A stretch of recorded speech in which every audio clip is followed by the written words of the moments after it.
Pierre Herbert, merci d'être avec nous et déjà bravo pour cette victoire en double ce matin. C'était une victoire attendue. Euh, Merci déjà pour le bravo. Et attendu, on sait jamais vraiment si on va gagner en entrant sur le terrain. Là, c'était la première fois qu'on jouait avec Fabio, donc on savait pas trop à quoi s'attendre. Mais ça s'est extrêmement bien passé et on a réussi à sortir vainqueur. Donc non, c'est génial. C'est ça, vous faites équipe avec Fabio Fognini. On a l'habitude de le retrouver en simple et votre équipier de base, c'était Nicolas Mahut qui a déclaré forfait. Pourquoi ce choix de Fognini? Effectivement, j'ai mon partenaire Nicolas May qui a des problèmes au coude, qui a pas pu venir ici.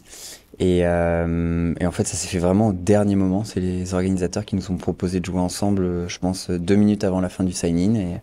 Et voilà, moi j'étais très fier de pouvoir partager le terrain avec lui. C'est quand même un joueur extrêmement charismatique, en tout cas, qui laisse pas indifférent quand il est sur le terrain. Et en plus, pour la petite histoire, c'est un joueur que j'avais vu jouer à l'époque. Ici, j'avais joué mon premier tournoi, je sais même pas en quelle année, je devais avoir 15 ou 16 ans. On m'avait donné une invitation dans les qualifications.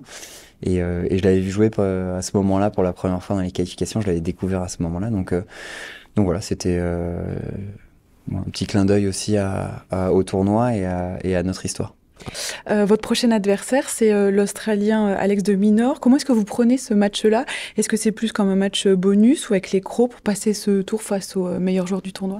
Complètement avec les crocs pour passer ce match et passer ce tour-là. Alors c'est certain que c'est un gros client. Il est, je crois, 12e mondial si je dis pas de bêtises. Il a fait une très très grosse saison. Après c'est un joueur que j'avais joué par le passé aussi, qui m'a battu, que j'ai aussi réussi à battre une fois. Donc voilà, j'ai hâte de jouer ce match. J'en ai pas joué beaucoup des matchs à ce niveau-là les trois dernières années, donc c'est un vrai test et j'espère que je relèverai ce défi-là. Et les derniers 18 mois ont été plutôt compliqués pour vous. Vous avez eu de nombreuses blessures, une déchirure aux abdos, une déchirure aussi des ligaments croisés. Est-ce que vous vous souvenez de votre dernière victoire dans le tableau final d'un tournoi ATP? J'ai un doute. Non, très sincèrement, je m'en souviens pas, mais c'est sûr que ça a été. Je sais pas où exactement. Je sais qu'à un moment, j'en ai gagné, mais C'était c'est en février 2022 contre Kukushkin. contre Kukushkin à Marseille, c'est ça? Mhm. Sûrement. D'accord. Bah ouais, ça fait plus d'un an. Donc j'ai vraiment galéré. J'ai eu cette grosse blessure au genou qui m'a éloigné des terrains pendant quasiment 8 mois. Pour vraiment me sentir à l'aise physiquement, il m'a presque fallu un an après la blessure pour vraiment sentir que je pouvais pousser normalement. Et j'ai pas réussi à enchaîner les semaines. J'ai toujours eu des soucis. Donc voilà, j'espère que cette fin d'année va m'amener pas mal de bonnes vibes pour l'année prochaine. Et j'espère que j'arriverai à faire une saison complète l'année prochaine. Et c'est une période qui était compliquée. Est-ce que dans ces moments-là, on a envie de tout plaquer et juste de ranger la raquette et d'arrêter? Ça m'a jamais vraiment traversé l'esprit. Après, c'est sûr que c'était une période compliquée. Voilà, il y a eu plein de moments extrêmement difficiles. On voit pas le bout, on est dans un tunnel et on continue à s'entraîner. Et je pense que c'est ce que j'ai réussi à plutôt pas trop mal faire. Et là, je suis un peu récompensé. Voilà, c'était une vraie récompense pour moi que d'arriver à gagner ce premier tour contre Arthur. Et j'espère que ça va continuer comme ça et que finalement ces années un peu galériennes vont m'apporter pour la suite de ma carrière. Et le fait d'avoir eu un deuxième enfant pendant cette période, est-ce que ça a été un moteur pour surmonter toutes ces épreuves?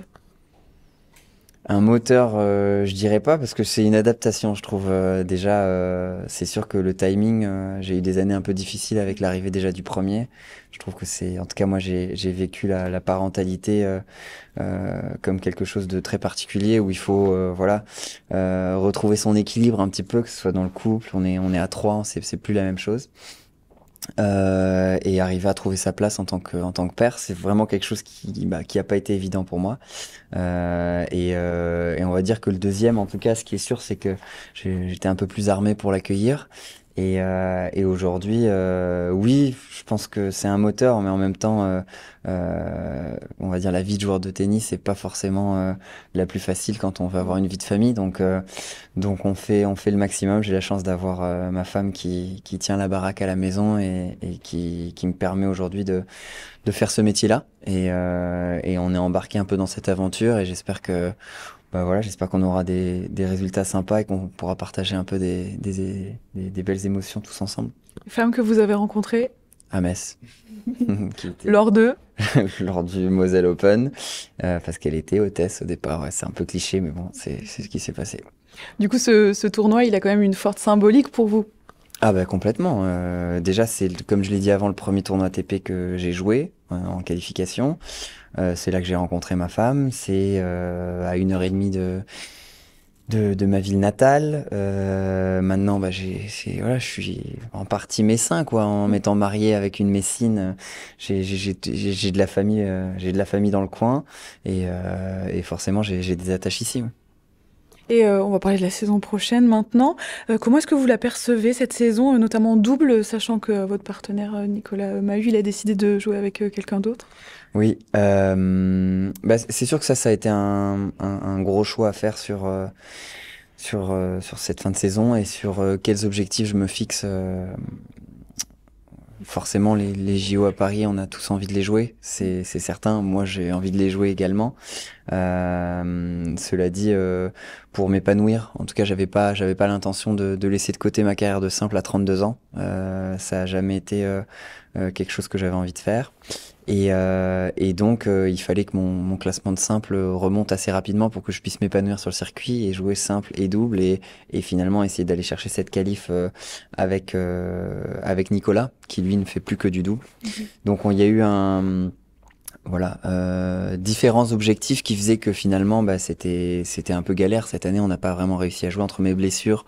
Le peu de tournois qu'on a réussi à jouer ensemble, ça a été un peu galère. Et donc, effectivement, il a pris la décision de se lancer avec Edouard, qui est en pleine bourre, là, qui vient de gagner Bercy, et qui peut faire partie même des favoris pour aller chercher le titre au Masters de Turin. Donc forcément, bah, content pour eux qu'ils aient pu former cette équipe. Et moi, je vais me concentrer sur mon simple, je vais faire du double quand je pourrai. Et si vraiment je joue extrêmement bien, peut-être que j'aurai une chance d'y être, mais c'est sûr que voilà, je pars avec énormément de retard.